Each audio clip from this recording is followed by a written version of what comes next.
नमस्कार, स्वागत है आपका हमारे चैनल।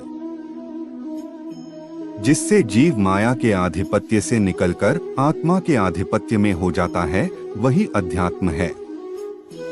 और भूतों के वह भाव जो शुभ अथवा अशुभ संस्कारों को उत्पन्न करते हैं, उन भावों का रुक जाना, विसर्ग, मिट जाना ही कर्म की संपूर्णता है। इसके आगे कर्म करने की आवश्यकता नहीं रह जाती। अत कर्म कोई ऐसी वस्तु है जो संस्कारों के उद्गम को ही मिटा देता है। इसी प्रकार क्षरभाव अधिभूत है, अर्थात नष्ट होने वाले ही भूतों को उत्पन्न करने में माध्यम है। वे ही भूतों के अधिष्ठाता है। परम पुरुष ही अधिदैव है। उसमें देव्य संपद विलीन होती है। इस शरीर में अधियज्ञ मैं ही हूँ, अर्थात जिसमें यज्ञ विलय होते हैं, वह मैं हूँ, यज्ञ का अधिष्ठाता हूँ। वह मेरे स्वरूप को ही प्राप्त होता है, अर्थात श्री कृष्ण एक योगी थे। अधियज्ञ कोई ऐसा पुरुष है जो इस शरीर में रहता है, बाहर नहीं। अंतिम प्रश्न समय में आप किस प्रकार जानने में आते हैं?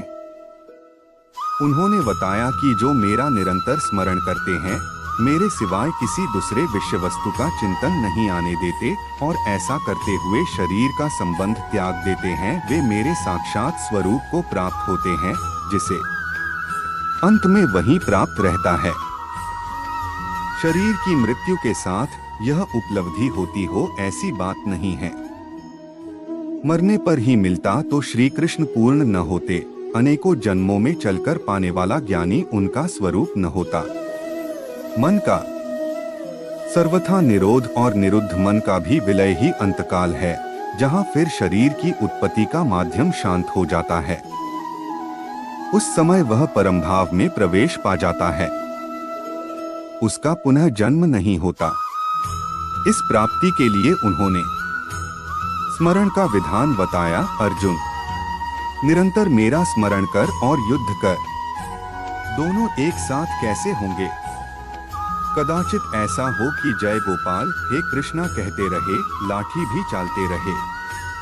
स्मरण का स्वरूप स्पष्ट किया कि योग धारण में स्थिर रहते हुए मेरे सिवाय अन्य किसी की वास्तु का स्मरण न करते हुए निरंतर स्मरण कर। जब स्मरण इतना सूक्ष्म है तो युद्ध कौन करेगा? मान लीजिए यह पुस्तक भगवान है, तो अगल बगल की वस्तु, सामने बैठे हुए लोग या अन्य देखी सुनी कोई वस्तु संकल्प में भी ना आए, दिखाई न पड़े। यदि दिखाई पड़ती है तो स्मरण नहीं है। ऐसे स्मरण में युद्ध कैसा? वस्तुत जब आप इस प्रकार निरंतर स्मरण में प्रवृत्त होंगे तो उसी क्षण युद्ध का सही स्वरूप खड़ा होता है।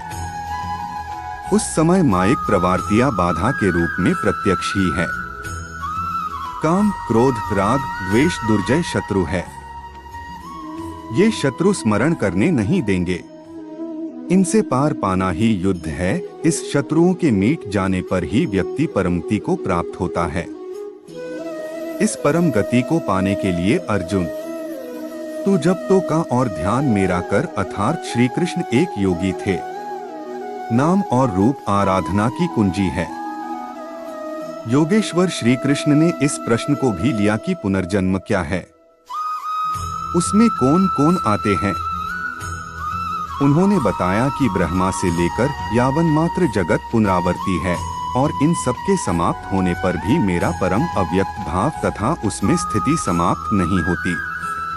इस योग में प्रविष्ट पुरुष की दो गतियां हैं। जो पूर्ण प्रकाश को प्राप्त षडैश्वर्य संपन्न ऊर्ध्वरेता है, जिसमें लेस मात्र भी कमी नहीं है, वह परमगति को प्राप्त होता है। यदि उस योगकर्ता में लेश मात्र भी कमी है, कृष्ण पक्ष सी कालिमा का संचार है, ऐसी अवस्था में शरीर का समय समाप्त होने वाले योगी को जन्म लेना पड़ता है। वह समय जीव के तरह जन्म मरण के चक्कर में नहीं फंसता, बल्कि जन्म लेकर उससे आगे की शेष साधना को पूरा करता है। इस प्रकार आगे के जन्म में उसी क्रिया से चलकर वह भी वही पहुंच जाता है जिसका नाम परमधाम है। पहले भी श्री कृष्ण कह आए हैं कि इसका थोड़ा भी साधन जन्म मरण के महान भय से उद्धार करके के छोड़ता है। दोनों रास्ते शाश्वत है, अमिट है। इस बात को समझकर कोई भी पुरुष योग से चले मान नहीं होता।